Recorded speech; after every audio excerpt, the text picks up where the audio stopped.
Behind the blinding stage lights and the deafening roar of millions, a silent, unseen empire operates in the shadows of the global entertainment industry.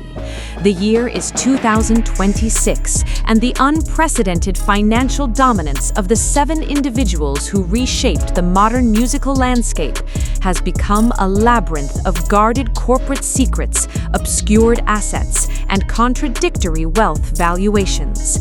We are no longer looking at mere pop idols. We are examining autonomous financial conglomerates whose true net worths are hidden beneath impenetrable layers of non-disclosure agreements, international real estate portfolios, and untraceable equity holdings.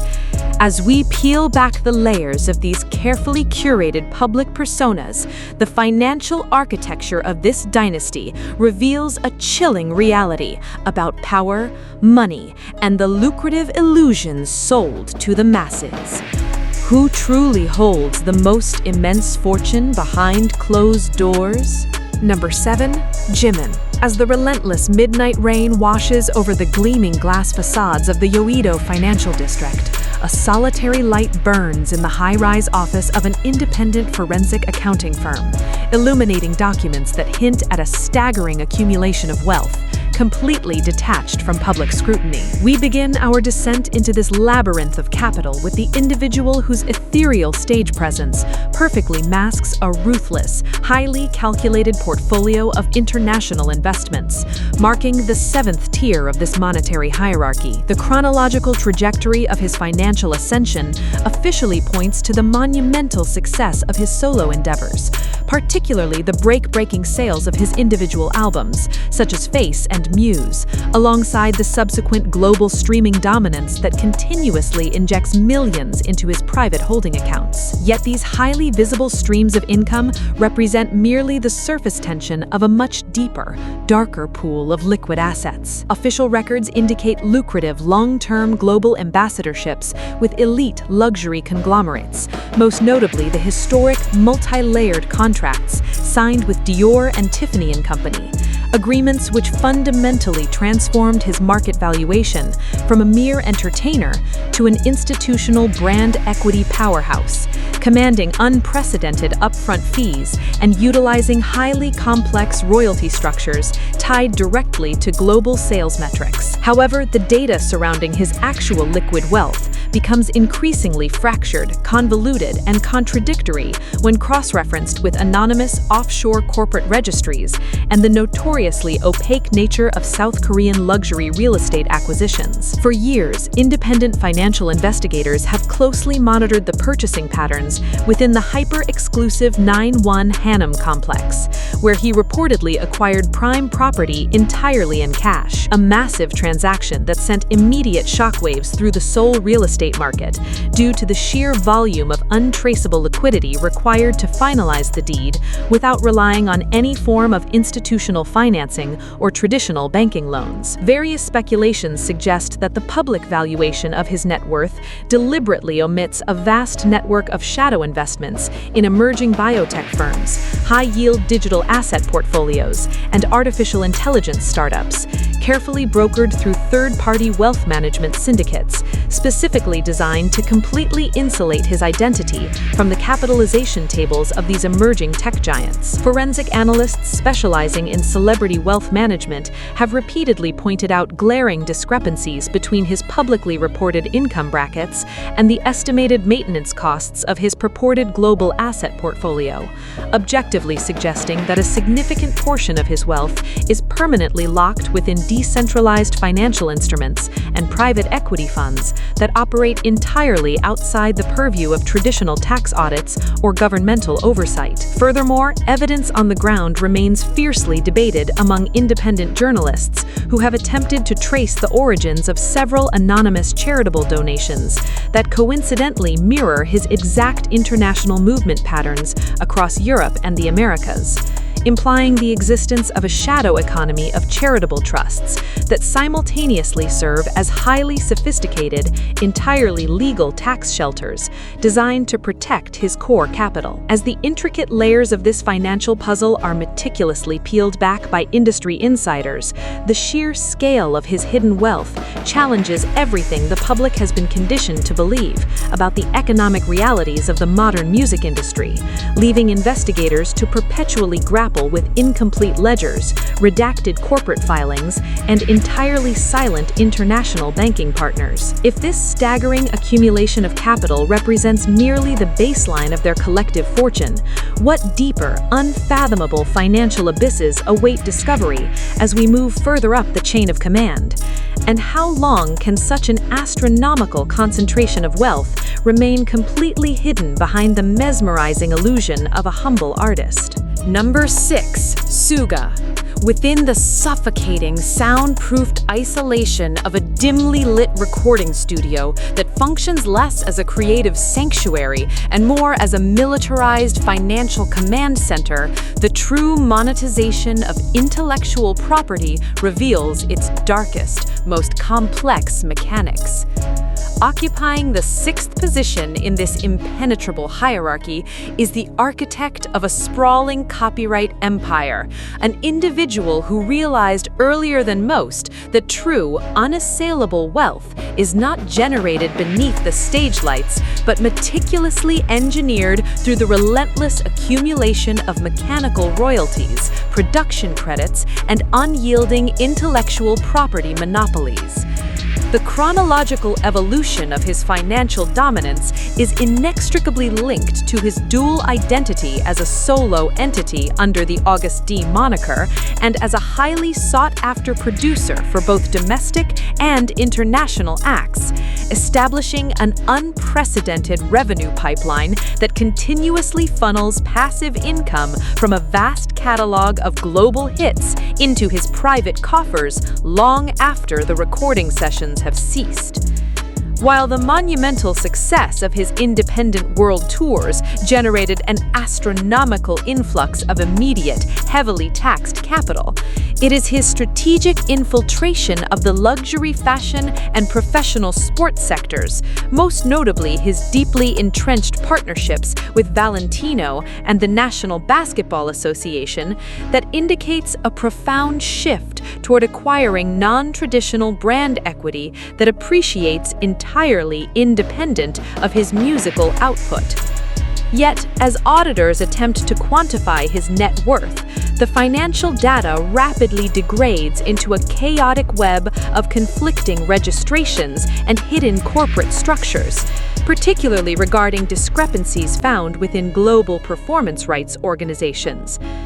Various speculations and anonymous industry reports frequently mention an extensive network of ghost-written tracks, uncredited production syndicates, and silent equity stakes in independent publishing houses, strategically designed to fragment his royalty streams and obscure the true staggering volume of his annual earnings from centralized taxation authorities.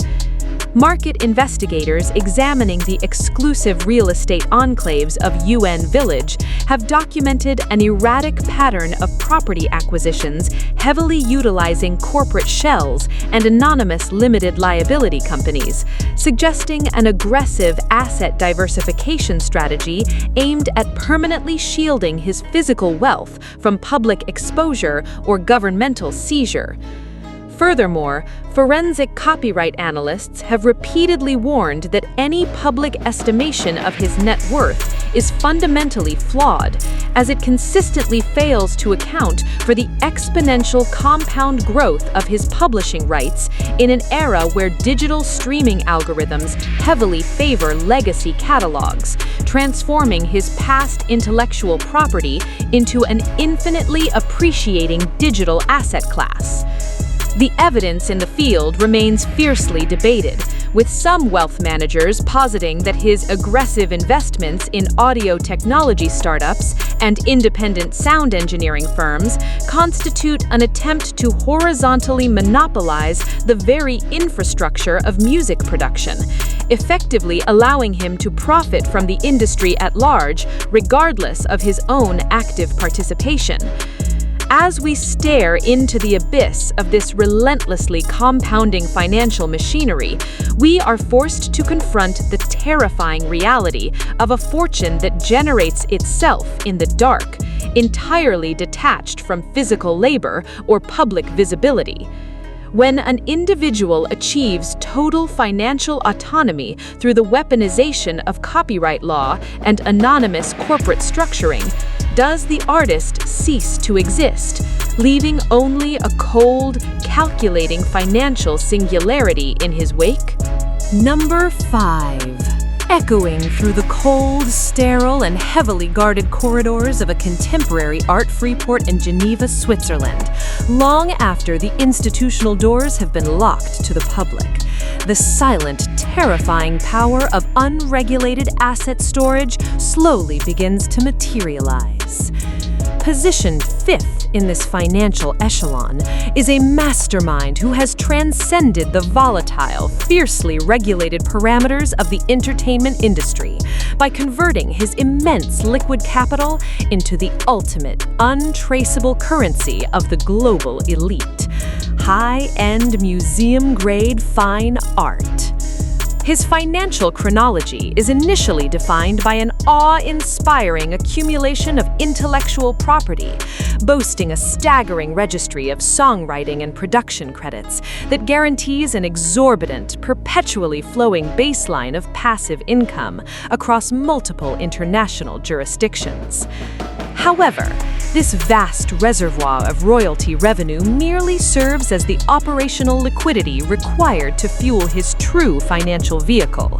a fiercely guarded, multi-million-dollar private art collection featuring elusive masterpieces by the likes of Yoon Hyung-kern, Mark Rothko, and other titans of contemporary expression, effectively transforming his wealth into physical assets that are largely immune to inflation, market crashes, and traditional taxation mechanisms.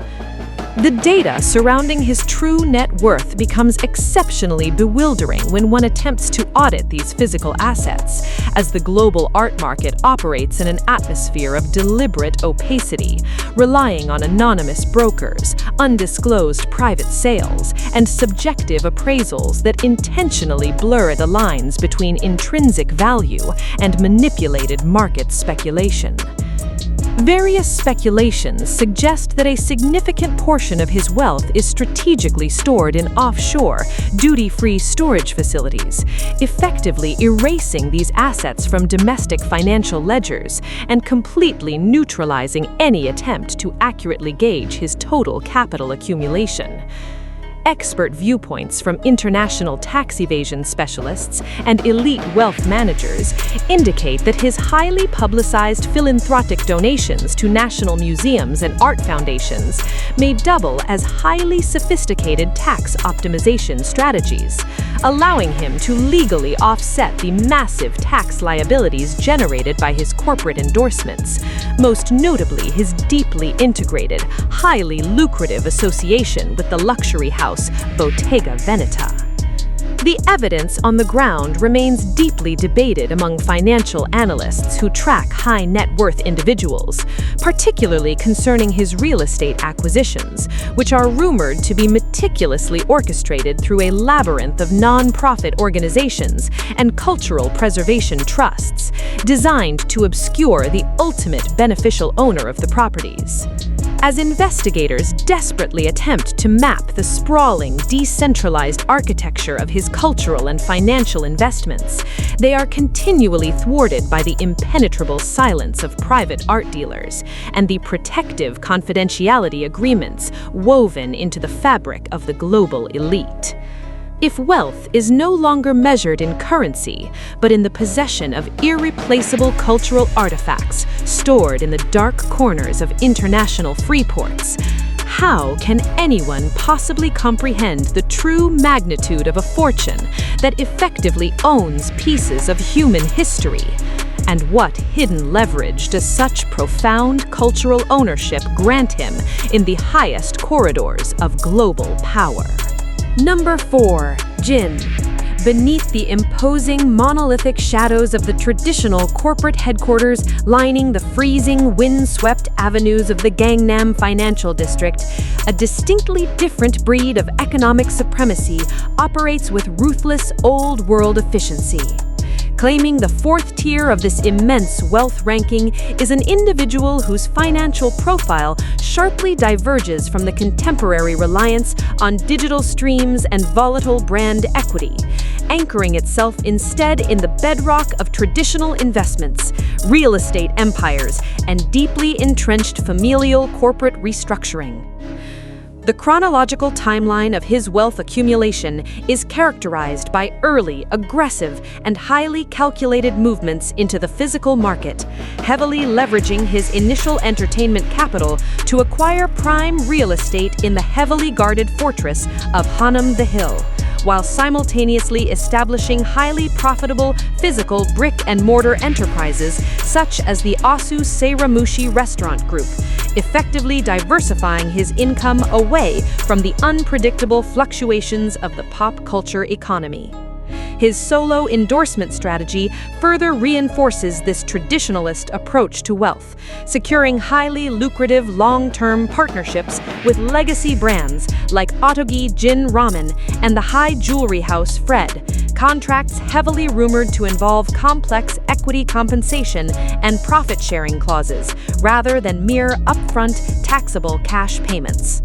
Yet the official data attempting to quantify his fortune is notoriously confusing, riddled with unverified claims of inherited wealth, corporate buyouts, and the strategic transfer of assets between heavily obscured, family-owned holding companies designed specifically to mask the true extent of his personal financial involvement. Various speculations wildly circulate within the Seoul financial sector regarding his unprecedented mobilization of capital following his mandatory military discharge, with unverified reports suggesting massive silent investments in global pharmaceutical supply chains, defense contracting firms, and emerging biotech startups, effectively utilizing his immense liquidity to secure a foothold in industries that dictate global infrastructure. Traditional market auditors and corporate restructuring specialists consistently express profound frustration when attempting to trace his unlisted corporate shares, pointing out that his financial footprint intentionally mimics the evasive, highly defensive wealth preservation tactics utilized by South Korea's most powerful chaebol families, rendering any standard valuation metric completely obsolete. The evidence at the ground level remains fiercely debated among independent financial watchdogs, who point to a series of heavily redacted property transfers and anonymous shell company registrations that coincidentally align with his investment patterns, suggesting a vast, hidden portfolio of commercial real estate generating massive untaxed rental yields. As we navigate the freezing, unforgiving reality of his traditional financial empire, the illusion of the accessible pop star shatters, revealing a calculating, deeply entrenched corporate titan who has mastered the archaic rules of old money. If his wealth is deeply embedded in the very physical infrastructure of the city itself, hidden behind generations of corporate secrecy and impenetrable familial trusts, how deeply do his roots truly extend into the bedrock of the national economy? And what unseen forces does he command from the silence of his private boardrooms? Number 3. J-Hope. Hovering far above the suffocating smog of the Seoul metropolis, in a stark, brutally minimalist architectural penthouse, the isolating reality of early, aggressive financial supremacy stares down at the sprawling city below. Entering the top 3 of this staggering wealth hierarchy is a silent accumulator who recognized the critical importance of massive upfront liquidity long before his peers, establishing a formidable financial baseline through highly controversial and unprecedented early acquisitions in the luxury real estate market. The chronological analysis of his wealth reveals a masterclass in independent financial mobilization, highlighted by his shocking, entirely cash-funded purchase within the elite Trimage complex at the very dawn of their global dominance, a move that legally anchored millions in appreciating physical assets, while the rest of the industry was still grappling with digital royalty fractions. His subsequent solo endeavors, particularly the critical and commercial triumph of Jack in the Box and the meticulously produced Hope on the Street documentary series,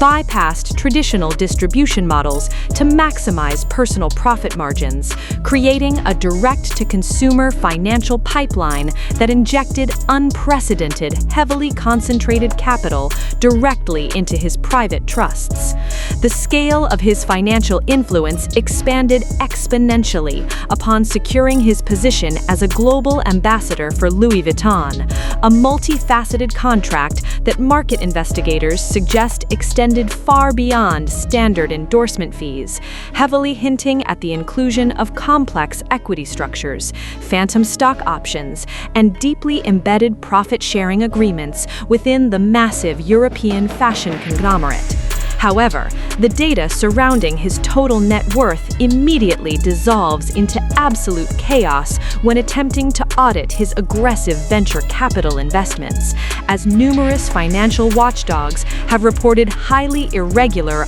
untraceable influxes of capital originating from anonymous investment syndicates that suspiciously align with his known strategic interests. Various speculations heavily imply that he has utilized his immense liquid wealth to silently acquire significant equity stakes in numerous subsidiary labels operating beneath the massive HYB corporate umbrella, essentially transforming himself from a mere contracted artist into a hidden, incredibly powerful shareholder dictating the financial direction of his own parent company from the shadows. Expert viewpoints from elite real estate appraisers and venture capital auditors consistently highlight the terrifying efficiency of his cash flow ratios, noting that his portfolio is deliberately structured to continuously generate massive liquidity without triggering any standard tax alerts, allowing him to rapidly deploy capital into highly volatile, high-reward markets entirely undetected by regulatory bodies. The evidence on the ground remains heavily debated, with conflicting reports pointing to a network of offshore holding companies based in aggressive tax havens, effectively severing his vast digital and physical assets from any centralized governmental oversight or public scrutiny. As the cold, uncompromising reality of his financial architecture becomes apparent, it paints a portrait of an individual who has entirely weaponized his capital, building an impenetrable fortress of wealth that operates on a completely different frequency than the rest of the entertainment sector. If his financial tentacles are already deeply woven into the corporate fabric of the industry itself, acting as a silent orchestrator of capital allocation, who truly wields the power in this dynamic? And what happens when the employee silently purchases the very infrastructure of the employer? Number 2. Taehyung. Enveloped in the heavy velvet draped shadows of an exclusive, fiercely guarded VIP room within a Parisian auction house, the terrifying intersection of unimaginable social influence and limitless, unregulated capital reaches its absolute zenith. Securing the penultimate position in this staggering monetary countdown is an individual who has fundamentally rewritten the laws of modern wealth generation by completely monetizing his own existence, transforming unparalleled digital engagement into an unstoppable, infinitely compounding financial juggernaut. The chronological mapping of his wealth explosion undeniably centers around his unprecedented ability to command the highest conversion rates in the history of luxury marketing, leading to the execution of astronomical multi-tiered mega contracts with global titans such as Celine and Cartier, agreements which forensic accountants suggest shattered all previous industry ceilings by demanding massive undisclosed upfront capital combined with aggressive perpetual royalty shares on all heavily influenced global sales. His musical releases, notably the critically acclaimed Layover project, cleverly utilized a sophisticated, deeply calculated jazz aesthetic to mask an underlying highly aggressive digital distribution strategy designed to perfectly manipulate international streaming algorithms, ensuring a constant heavy flow of untaxable digital revenue directly into his centralized holding accounts. Yet the financial data rapidly spirals into a deeply confusing, virtually unreadable state when auditors attempt to quantify the true liquid value of his digital footprint, specifically regarding the shadow monetization of his colossal Instagram presence, where heavily encrypted third-party endorsement fees are reportedly routed through an intricate web of international shell companies to completely avoid domestic taxation. Various speculations circulating within the highest echelons of the digital economy suggest that he operates as a silent, highly influential partner in numerous emerging European fashion houses and digital tech startups, utilizing his massive mobilized social capital as a form of untraceable leverage in exchange for heavy unlisted equity stakes that never appear on public financial disclosures. Expert viewpoints from top-tier brand valuation forecasters and digital economy auditors consistently express a deep, lingering unease regarding his portfolio, frankly admitting that traditional financial metrics are entirely incapable of calculating the true ceiling of his untaxed social capital, suggesting his real net worth could be exponentially higher than any published estimate. The physical evidence on the ground remains fiercely debated among investigative journalists, with wildly conflicting, heavily redacted data pointing towards aggressive, completely off-the-grid real estate acquisitions, including highly classified rumors of private island purchases or massive, heavily secluded European villas acquired through anonymous corporate proxies entirely disconnected from his public identity. As we stare into the blinding, terrifying glare of a fortune built entirely on the unprecedented weaponization of digital influence, the boundaries between human identity and corporate asset completely disintegrate, leaving a highly optimized, infinitely profitable financial singularity. When a single individual possesses the terrifying ability to instantly generate millions in untraceable liquid capital simply through the strategic deployment of his digital image, what happens to the concept of traditional economy? And how can any governmental body possibly hope to regulate a fortune that fundamentally exists outside of physical reality? Number 1. Jungkook. In the absolute, deafening silence of a heavily armored private jet cruising at 40,000 feet over the darkest expanse of the Pacific Ocean, all ties to terrestrial financial oversight, governmental taxation, and public accountability are permanently, irrevocably severed. Claiming the absolute pinnacle of this hidden financial dynasty is an entity who has transcended the mere accumulation of wealth to achieve total global economic monopoly within his sector, generating a scale of capital so massive and relentless that it fundamentally destabilizes traditional wealth auditing methodologies. The chronological trajectory of this ultimate financial supremacy was violently accelerated by the catastrophic, unprecedented global phenomenon of his golden era, an aggressive, highly calculated campaign that did not merely participate in the music industry, but systematically monopolized global streaming algorithms, crushed international physical sales records, and engineered an unavoidable, omnipresent cultural dominance that forced massive, heavily concentrated streams of multinational revenue directly into his impenetrable private trusts. This terrifying acceleration of capital was further amplified by his historic paradigm-shifting contract with Calvin Klein, an agreement that went far beyond traditional brand ambassadorship, reportedly restructuring entire global supply chains and manufacturing protocols simply to meet the sheer violent force of consumer demand his image generated, earning him unprecedented profit-sharing margins that operate entirely outside standard endorsement parameters. However, the data attempting to map his true financial footprint is not merely confusing, it is deliberately, aggressively hostile to any form of external investigation, heavily guarded by an army of transnational wealth managers who utilize the most complex, impenetrable layers of offshore banking available to the global elite. Various speculations and highly classified intelligence reports within the financial sector point to the construction of a massive fortress-like mansion in the hyper-exclusive enclaves of Itaewon, an architectural behemoth requiring such an astronomical influx of untraceable liquid cash that it effectively operates as a heavily guarded physical manifestation of his untaxable wealth, utilizing corporate proxies and anonymous contractors to mask the true scale of the investment. Expert viewpoints from elite transnational wealth managers and global royalty distribution auditors openly admit the sheer impossibility of tracking his complete financial network, objectively stating that his solo empire is highly likely managed by a series of autonomous, completely self-sustaining offshore holding companies that continuously reinvest his capital into highly volatile, immensely profitable global markets without ever requiring his direct input. The evidence on the ground remains grounds fiercely debated, largely because there is no ground. His financial operations reportedly exist entirely within the digital ether of decentralized finance, untraceable shell corporations in aggressive tax havens, and anonymous equity stakes in international conglomerates, making him a true ghost in the global financial machine. As we finally confront the absolute apex of this terrifying accumulation of wealth, the chilling reality of modern capital is laid bare, revealing a fortune so massive, so deeply entrenched, and so heavily insulated that it operates as its own sovereign financial state. If the ultimate victor of this ruthless financial hierarchy has successfully erased his economic footprint while simultaneously monopolizing global attention, what power could possibly remain to hold him accountable? And what happens when the artist finally eclipses the very industry that created him?